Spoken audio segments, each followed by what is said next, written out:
اذان کے جواب کا طریقہ۔ ثنا صاحبہ جام شوروں سے اذان کا جواب کس طرح دیا جاتا ہے؟ مؤذن جو الفاظ کہے کیا اذان کے دوران ان الفاظ کو کہنا ہے یا اذان ختم ہونے کے بعد کہنا ہے؟ نیز پوری اذان کا جواب کیسے دینا ہے؟ اگر مختلف اذانیں ہو رہی ہوں تو کس اذان کا جواب دیں؟ اچھا بھائی، کیا کسی ایک اذان کا جواب دے کر اپنے کام میں مصروف ہو سکتے ہیں؟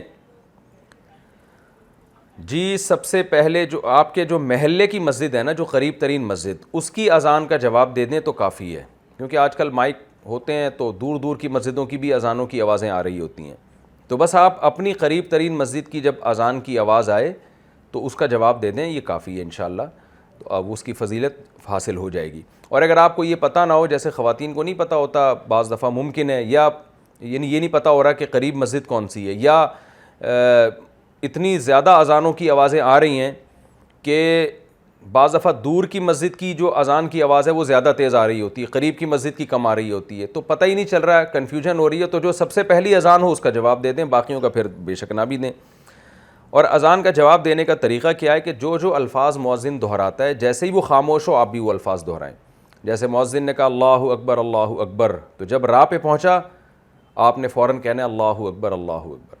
پھر مؤذن کہے گا اللہ اکبر اللہ اکبر، جیسے ہی خاموش ہو آپ نے فوراً کہنا ہے اللہ اکبر اللہ اکبر۔ جب وہ کہے گا اشہد ان لا الہ الا اللہ، جیسے ہی خاموش ہوتا ہے آپ نے کہنا ہے اشہد ان لا الہ الا اللہ۔ جب مؤذن کہتا ہے اشہد ان محمد رسول اللہ، تو بعض لوگ بجائے وہ الفاظ دہرانے کے صلی اللہ علیہ وسلم کہہ دیتے ہیں، تو یہ اس خلاف سنت ہے۔ جب مؤذن کہے گا اشہد ان محمد رسول اللہ تو آپ نے بھی کہنا ہے اشہد ان محمد رسول اللہ۔ پھر جب وہ کہے گا حی علی الصلاۃ تو آپ نے کہنا لا حول ولا قوت الا باللہ، کیونکہ مؤذن نے کہا ہے نا کہ آ جاؤ نماز کی طرف، تو ابھی نیکی کا کام ہے نا، تو آپ نے کیا کہنا ہے؟ لا حول ولا قوت الا باللہ۔ برائی سے بچنے کی طاقت اور نیکی کرنے کی طاقت اللہ کی توفیق کے بغیر ممکن نہیں ہے، یہ مطلب ہے ان کلمات کا۔ یعنی تم نماز کے لیے بلاتے رہے ہو تو ہم اللہ سے توفیق مانگ رہے ہیں، کیونکہ برائی سے بچنا، نیکی کرنا اللہ کی توفیق کے بغیر ممکن نہیں ہے، تو اس طرح سے گویا اللہ سے دعا مانگی جاتی ہے کہ ہمیں تو نماز کی توفیق دے۔ جب مؤذن کہے گا حی علی الفلاح تو بھی کہنا لا حول ولا قوت الا باللہ۔ فجر کی اذان میں اگر مؤذن کہتا ہے الصلاۃ خیر من النوم تو جواب میں یہی کہنا ہے الصلاۃ خیر من النوم۔ پھر وہ اللہ اکبر کہے گا تو آپ نے بھی کہنا ہے، پھر لا الہ الا اللہ کہے گا تو آپ نے بھی کہنا ہے۔